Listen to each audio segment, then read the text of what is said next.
சென்னை அண்ணா நகரில் கணவரை கைது செய்ய வந்த போலீசாரிடம் வெள்ளிக்கிழமை இரவு மது போதையில் பெண் ஒருவர் ரகளையில் ஈடுபட்ட நிலையில் வழிப்பறி வழக்கில் அந்த பெண்ணின் கணவரை அதிகாலையில் குமரன் நகர் போலீசார் கைது செய்துள்ளனர். இது தொடர்பான கூடுதல் தகவல்களை தருகிறார் செய்தியாளர் கதிரவன். கதிரவன், வணக்கம். வழிப்பறி வழக்கில் ரகளை செய்த பெண்ணின் கணவர் கைது செய்யப்பட்டுள்ளார். விவரங்களை சொல்லுங்க. சென்னை அண்ணா நகர் சிந்தாமணி சிக்னல் அருகே நேற்று இரவு 9 மணி அளவில் பெண் ஒருவர் தனது 2 குழந்தைகளோடு சாலையின் நடுவே அமர்ந்து தர்ணா போராட்டத்தில் ஈடுபட்டு வருவதாகவும், அங்கு செல்லக்கூடிய வாகன ஓட்டிகள் மற்றும் கார்களை அடித்து இடையூறு செய்வதாகவும் அண்ணா நகர் காவல்துறையினருக்கு தகவல் கிடைச்சிருக்கிறது.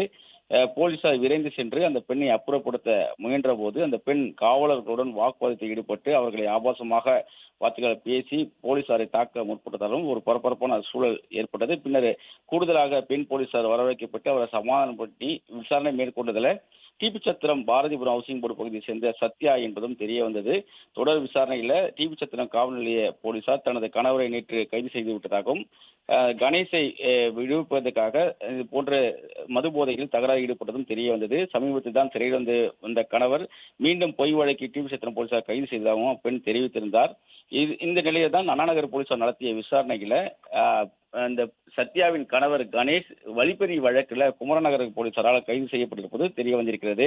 மேற்கு மாவட்டத்தை சேர்ந்த செல்வமணி என்பவரை கடந்த 27ஆம் தேதி நள்ளிரவு ராஜீவ்காந்தி அரசு மருத்துவமனைக்கு விட்ட தனது தாயை பார்க்க சென்ற போது கத்தியால் வெட்டி 3000 ரூபாய் பணத்தை தனது நண்பரோடு பறித்து சென்ற வழக்கில் தான் கணேசும் அவரது நண்பர் அனுஷ் என்கிற சந்தோஷம் கைது செய்யப்பட்டிருப்பதும், நேற்று இரவு போலீசார் கைது செய்ய வந்தபோது போலீசாருக்கு இடையூறு செய்யும் வகையில் தனது கணவரை காப்பாற்ற மது போதையில் இது போன்ற ரகளையில் ஈடுபட்டிருப்பதும் தெரிய வந்திருக்கிறது. பின்னர் போலீசார் கைது செய்யாமல் செல்வது போல சென்று அதிகாலையில் கணேசை கைது செய்திருப்பதும், தற்போது குமரன் நகர் காவல் நிலையத்தில் வைத்து கணேசையும் அவரது நண்பர் அனுஷ் என்ற சந்தோஷனை வைத்து விசாரணைகள் நடைபெற்று வருவதாகவும் சிறைக்கு அனுப்பும் பணியில் ஈடுபட்டிருப்பதாகவும் தெரிவிக்கப்பட்டிருக்கிறது.